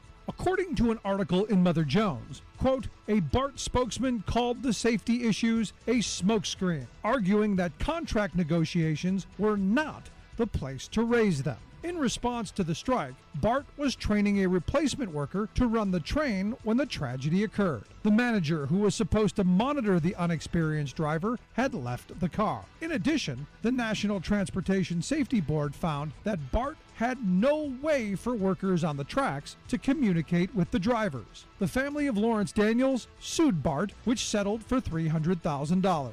The union and BART settled the strike 2 days after the tragic deaths. The union won nearly a 16% pay raise. The union also won safety upgrades, but management won concessions on employee contributions to medical benefits and pensions. Labor History in 2 brought to you by the Illinois Labor History Society and The Rick Smith Show. For more information, go to laborhistoryin2.com. Seemingly intractable problems sometimes have an obvious solution standing right in front of them. Our nation's dire shortage of long-haul truck drivers, for example. Wrangling big rigs across the country is difficult and dangerous work, and the corporate giants that dominate the industry have long been wailing that they can't find people willing to do the job. Their lobbyists have even pleaded with regulators to lower the age requirements so they can hire teenagers to drive these 18-wheel behemoths. What could go wrong with that? Is there no better solution than child labor? How about us? Asked the nonprofit group Real Women in Trucking. Little known fact, less than 5% of America's long-haul drivers are women. Lesser known fact, thousands of women are eager to do the job, are fully qualified, and hold commercial licenses to drive the rigs, but are constantly rejected when they apply for openings. This is because most of the industry impose a discriminatory gotcha to reject qualified female applicants. The gimmick is an unwritten, unlawful corporate rule mandating that female job candidates can only be trained by female driving instructors. Obviously, since there are so few women drivers, very few female trainers are available, so, gotcha, women can't get hired. This is toothachingly stupid. Major corporations are loudly crying labor shortage while the answer to the shortage is literally knocking on their doors. Also, these are good-paying jobs, one of the few available to people without college degrees. So trucking corporations are literally slamming the door to the middle class in the face of enterprising women. This is Jim Hightower saying to the industry, hey, stop crying, answer the knock, and hire the women. To learn more about this story, go to realwomenintrucking.org.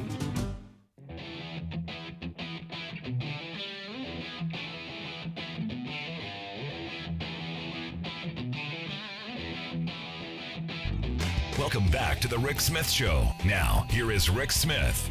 So as I said earlier, the president is going to send a funding request for Israel and for Ukraine over to the House. And what I found interesting is, Israel's at war, Ukraine at war, the globe's in chaos, and yet the House, no speaker, still recess. The Senate is out this week.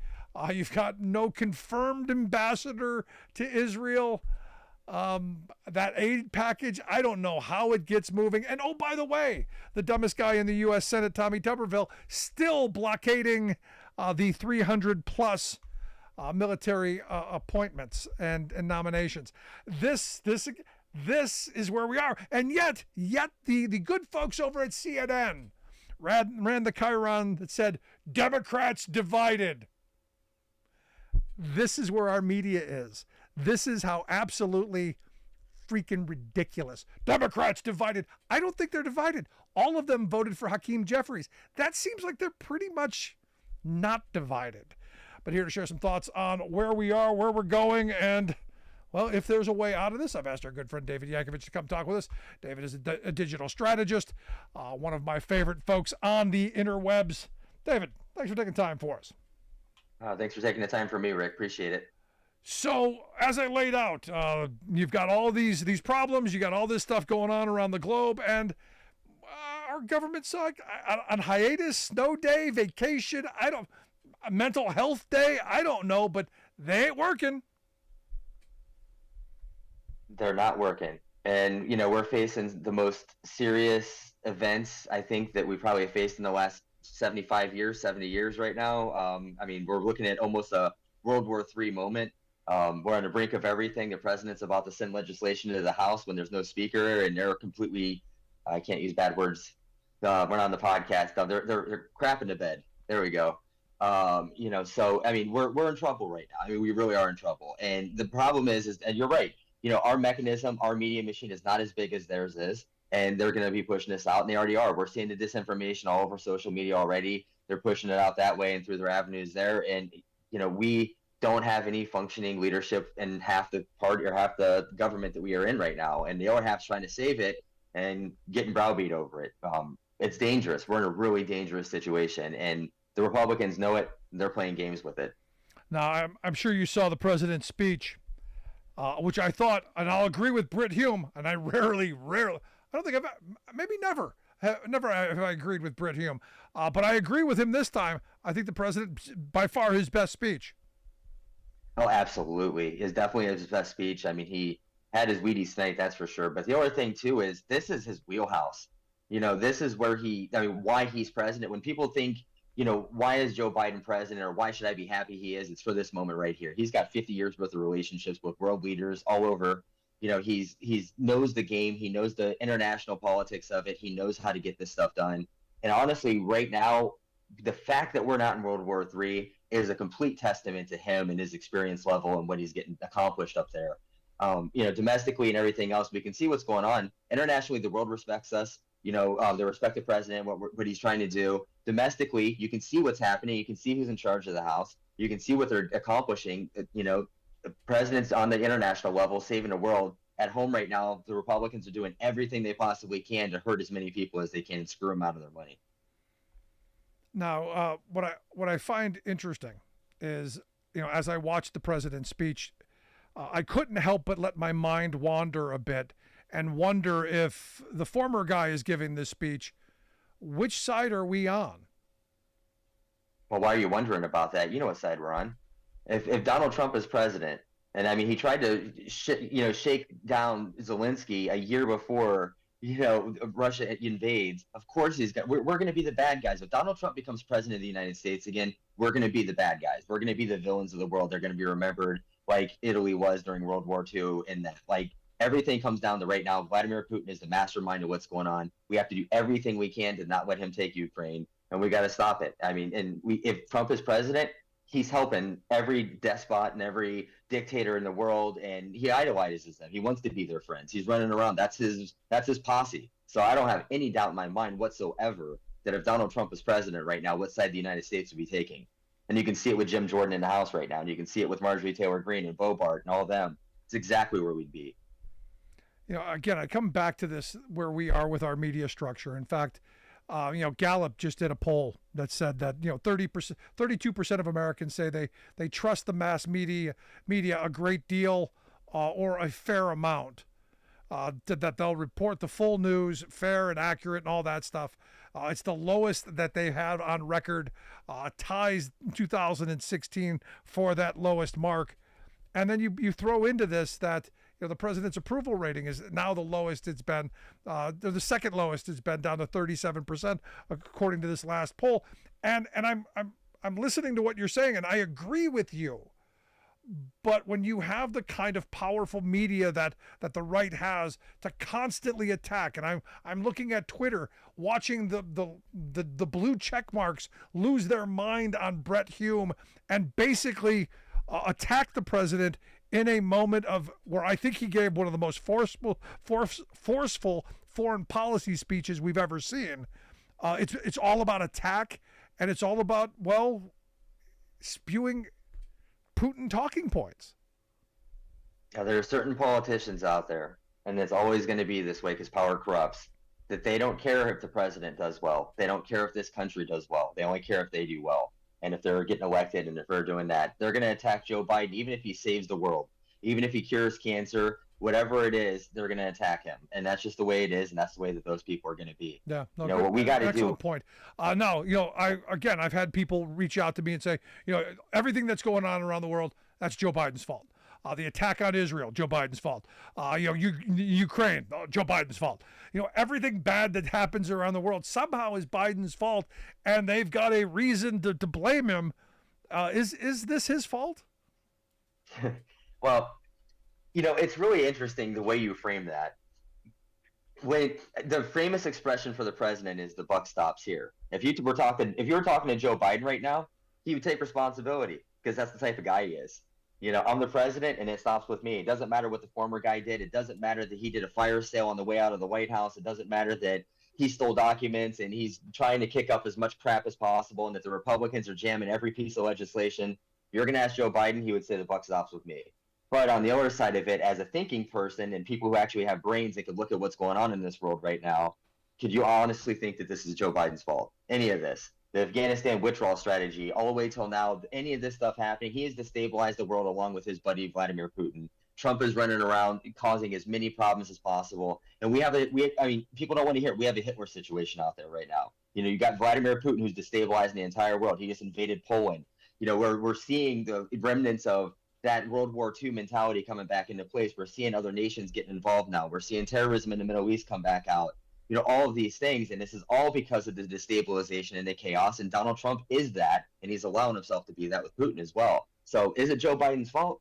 If you were to ask him, yeah, because he's the president right now, but if you're a thinking person and you can look around, he takes responsibility, but at the end of the day, they're doing everything they can. There's evil in the world right now. It's back. This is the Lord of the Rings, Sauron, the darkness. It's back. Evil's back. War is coming. It's bad. We are in World War III. We've been in World War III for the past several years. It's just no one's fired the shot yet. It's happening right now. So we got to do everything we can to do this. And we have the former president of the United States working with the guy who's destabilizing the entire damn world. And we're asking whose fault it is. That's all I got. Did you just say, though, that Putin invaded Poland? No, I'm saying that right now that we're in a World War II-like situation. And it's like, Poland was just invaded. Ukraine's been invaded. Poland's been invaded. It's the same situation. We're looking at 1939 all over again right now. January 6th with the beer hall and the takeover. I mean, the insurrections, history is literally repeating itself every single day, every day. And we're all just kind of in this slow motion car wreck, just watching it all happen, but it's happening. And, we have to be ready. And this next election, it's not about, all the smaller issues and everything else. I mean, right now there's a war on truth, and there's a war on decency in the world. And we're going into something that's really dark. Look at what's happening in the Middle East. Look at what's happening in Russia and Ukraine, in China and Taiwan, and North Korea and South Korea. We're a powder keg right now. And we have the one guy in the office as president that has done it. Has been here for 50 years and has the experience to get us through it. He has the mentality. I mean, you can't honestly say, even if you're the diest hard Trump supporter out there, that you trust Donald Trump in a situation when everybody's in a Mexican standoff with nukes facing each other. Come on. That's real, unrealistic. No, I had a guy today tell me that Trump would make a deal. And I'm going, okay, well, tell me what that deal might look like. What does Trump give away? How much does he how much does he give Putin? How much do we concede? Yeah, sometimes it's the time for a deal. Yeah. And sometimes it's the time to draw a line in the sand and say enough. And right now, if we're looking at what's happening in Israel, we got to draw a line in the sand and say enough. And if we're looking at Ukraine and we got to do it. We cannot more than anything else, let Vladimir Putin take Ukraine. That is what this is all about. Every other thing that's happening in this world right now is based on him trying to destabilize the entire world to get his ends. Like, Ukraine is everything. We have to stop him from taking Ukraine. Now, the president in his speech said that we're the arsenal of democracy. We make a lot of this stuff, and actually went into saying, hey, we make this missile here, we make this there, and these are jobs at home and all that stuff. And that's fine, well and good. But why aren't we giving more to Ukraine and to Israel to say, look, you've got to fight this stuff and you've got to stop this stuff? Why are we piecemealing this? Any thoughts? Well, first, that's way above my pay grade. But I would say that, you have Vladimir Putin who's saber-rattling about firing off nukes. You can't just start sending out Bradleys to go after his people. You have to gradually escalate, and it's a proportional response. And that's always what you hear about in politics. What's the virtue of the proportional response? What's the proportional response to this? So, everything that's happening right now, we have to respond proportionally. We're going to get drawn into World War III if we do something that's disproportional. And we have to stop that at all costs. War is the very, very, very last option. That's the very last thing. And that would be what I would say would be the reason is we're trying to keep it proportional and keep this thing boxed in and not let everything explode into a global scenario where everybody's involved. We're trying to isolate it. But again, that's a little over my pay grade. That's just my speculation. You're listening to the Rick Smith Show with David Yankovich, digital strategist. I gotta ask you some other stuff along the way, some election kind of stuff. I'm looking at Kirsten Sinema out in Arizona, evidently raking in the Republican mega donor money. Yeah, you can't win without a base. That's over. She can have all the money she wants to. If you don't have a base, you're not winning. If you don't have a left, if you don't have a right, you think it's the middle, you got 10% of the vote, man. Like, good luck. You can have $100 million. Actually, she's getting money from Harlan Crow. Does that surprise you? No, and what I found interesting is evidently Cornel West got money from Harlan Crow too. Gee, that seems convenient. A little bit. So what's your theory? Well, look, I think the right-wing money is going after anyone who can be the spoiler and can take a couple of votes away from Biden so that Trump wins. Exactly, and that takes us to no labels, and what's happening there. And I mean, it's a bigger thing.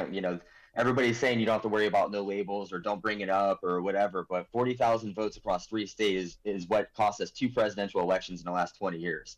So are you really not worried about no labels now? Like, we need to be getting into this. We need to be pushing back against the third-party stuff and everything else. And Kirsten Sinema is a great example of why we need to do it. She's a sellout, and she turned her back on every person who counted on her, including me. And I say that because I had breakfast with her one time, and I'm really disappointed about who she turned out to be. No, we all are. Look, I had great hopes for her, and somehow she got into the Joe Manchin camp, and I'm not sure how that happened or what happened, but not good for us. So much could have been accomplished, during the early part of the Biden administration. But look, got a lot done. Historic kind of legislation. Compared to the former guy, lots of things for working people, but it would have been nice to have them along. Last question I've got for you. Obviously the election's, little over a year away. That's a long race, obviously. What are Biden's chances? I think Biden's doing really well. I think it's going to be really difficult for the Republicans to knock him off. And I'm not just saying that to make everybody feel good out there, because you guys got to get your work done. We got to bust our rear ends out there and fight back on the disinformation online and organize. But, right now, abortion is every issue in every state. We're about to see a major election in Ohio next month. We saw one in May that was historic. That's going to be a game changer. And all over the country, this is happening. But, Biden's gotten it done. He's, from the American Rescue Plan or keeping us out of World War III. There's so much that he's got to campaign on. And all Trump has to campaign on is a fraudulent election that he says was, BS, and I don't know how he's going to win. How are you going to run for president and actually accomplish anything when you are in 4 trials at one time? Well, like, when their defendant is in a major trial, they have to do 40 hours a week of prep and all it's big. Like, he's already complaining now that he can't campaign. Wait till trial starts, buddy. Like, you're not getting out. And I don't know. It's going to be difficult for him. And on top of that, I just think that more and more is going to keep coming out on what he's done. And he can't shut up. His mouth is going to get him in the most trouble. So Yeah, no, I think, this is why. I know I said the last thing, but you brought something up. I love hearing Carol in the background, by the way. No, I mean, you brought something up, and I got to get your thoughts on it, because the Kraken today, took a plea deal. She's spilling the beans, so it's going to get much worse for Trump in the coming days, because she clearly knows all of the dirt. And she has to be part of that deal is that she has to testify for future trials. And truthfully. And truthfully, yeah. So I mean, that's a big deal, and she's not going to be the last one. There's a lot of pressure, a lot of money, and lawyers and everything else for all these defendants. Like, do you really want to go to jail for this guy? Like, are you willing to bet that if he becomes president, that he's actually going to pardon you too? It's not worth it. Like, turn it over, sell him out. The rats are jumping ship. But David, always great talk with you. I appreciate you taking time for us. Thank you, Rick, and have a good one. Tell Carol, hey. Will do. Thanks so much, our good friend David Yankovic. Want to hear your thoughts? Email me, rick@thericksmithshow.com. Remember, miss any portion of the program, make sure you grab the podcast. Wherever you get your favorite podcast, you'll find ours. Or just go to thericksmithshow.com, find it there, and subscribe. Never miss a moment. Quick break. Right back. Stick around.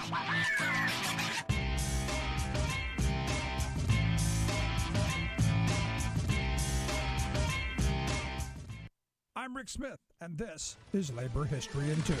On this day in labor history, the year was 1980, in what the Chicago Sun-Times called the biggest labor management war of the last 2 decades. The battle for union recognition at 10 J.P. Stevens textile plants ended in victory. The Amalgamated Clothing and Textile Workers Union led the union's campaign. At the time, J.P. Stevens was the second largest textile manufacturer in the nation. The Amalgamated Clothing and Textile Workers Union's campaign targeted 10 of their southern plants. 7 of them were located in Roanoke Rapids, North Carolina. The company refused to recognize the union. In 1976, the AFL-CIO declared a boycott against the company. But Stevens distributed so many brands that it was difficult to make the boycott effective. The next year, the union began a new tactic, a highly organized corporate campaign. The goal was to put pressure on the banks and financial institutions that dealt with J.P. Stevens. That March, 600 individuals bought 1 share of stock in the company. Hundreds of representatives from union groups, religious institutions, and community organizations supporting the union attended the company's shareholder meeting in New York City. They came to directly confront management. Outside, 4,000 protesters marched in solidarity. In 1979, the struggle inspired the classic labor film Norma Ray. Sally Fields won an Oscar for her portrayal of a woman who helped bring a union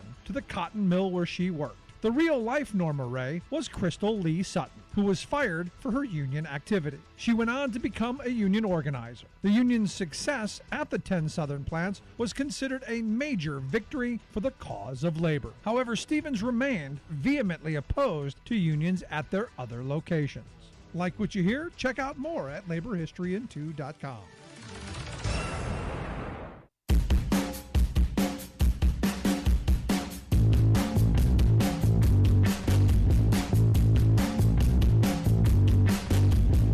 Welcome back to the Rick Smith Show. Check out our website, thericksmithshow.com. Questions, comments, something on your mind? Email me, rick@thericksmithshow.com. Remember, subscribe to the podcast. Never miss a moment. Now, here's something interesting. Remember, the guy who bought Twitter for $44 billion because he believes in free speech. Evidently, according to the Washington Post, I find it interesting that the Washington Post is reporting on something about the New York Times. I just find it interesting. But evidently, according to the Washington Post, the platform formerly known as Twitter, now X, has removed the gold verified badge from the New York Times account, because evidently Elon Musk is not happy with the New York Times. So what are they going to do? Well, they do what they do. We're going to silence them. Understand what that check mark is about. That check mark is about silencing people. If you don't pay, if you don't have the coveted blue mark, you got 5 followers, you pay the $10, you're going to get more traction than someone who's got 100,000 followers. That's how their algorithm is set up, because they want your money. They want you paying. And people like me who said, I'm not giving Elon Musk a freaking dime. saw our numbers go from, somewhere in the 60 million impression range a year down to about 1 million a year. Yeah, it's been huge. But again, I'm not paying Elon Musk a dime, because this isn't about free. Well, think about this. He believes in free speech if you pay. Never mind. Interesting news coming out of my state of Pennsylvania. Governor Shapiro passed the automatic voter registration program, and what's happened a month in, the implementation of the automatic voter registration has shown some early results, and not, I think, what the governor would be thrilled with. Although, look, I think Democrats believe everyone should be registered, everyone should vote, but Republicans have been registered 3 times more often than Democrats. Now you go, well, that's because Democrats bothered to register, maybe, or who knows. But it's been a 3-to-1 Republican to Democrat registration. That could bode well for the Republicans in this state. Could bode poorly because they may not show up. Who knows? But I'm in favor of everyone voting. I don't care what your viewpoints are. I think if you're going to be a member of society, if you're going to be a citizen, it's your duty to vote. And as I always say, you don't get to complain. No complaining if you don't vote. Simple. Now, I wish we were a little bit better educated on some of the voting. I look at my local school board race, which has, the crazy right-wing money, Moms for Liberty types running against people who are actually educators. Retired teacher, dean of students, people who actually care about kids.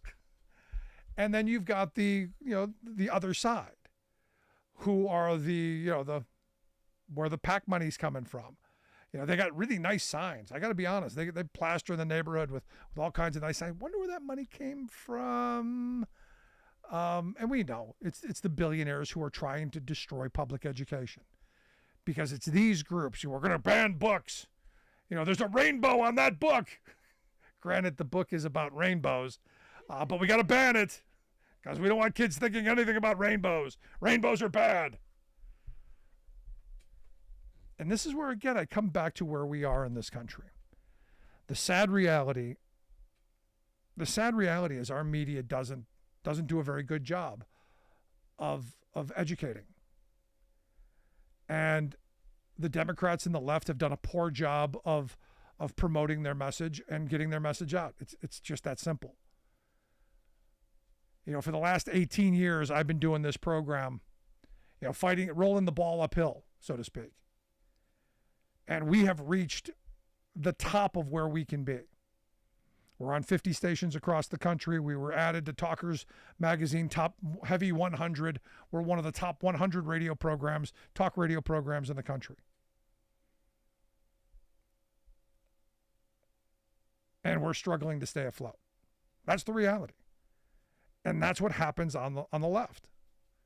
There isn't an infrastructure to compete with the right-wing message machine.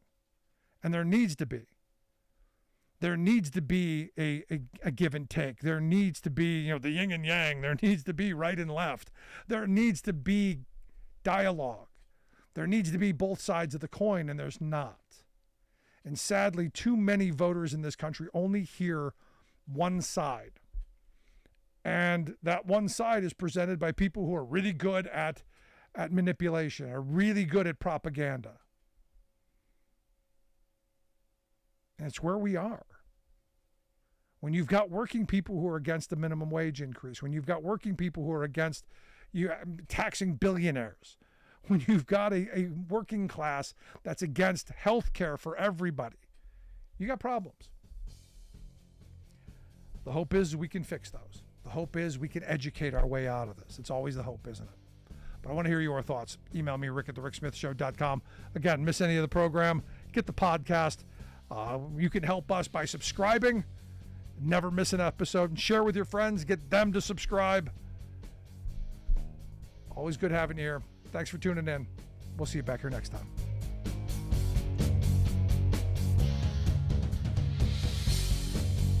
You've been listening to The Rick Smith Show. Email Rick at rick@thericksmithshow.com. Until next time, this has been The Rick Smith Show. We're working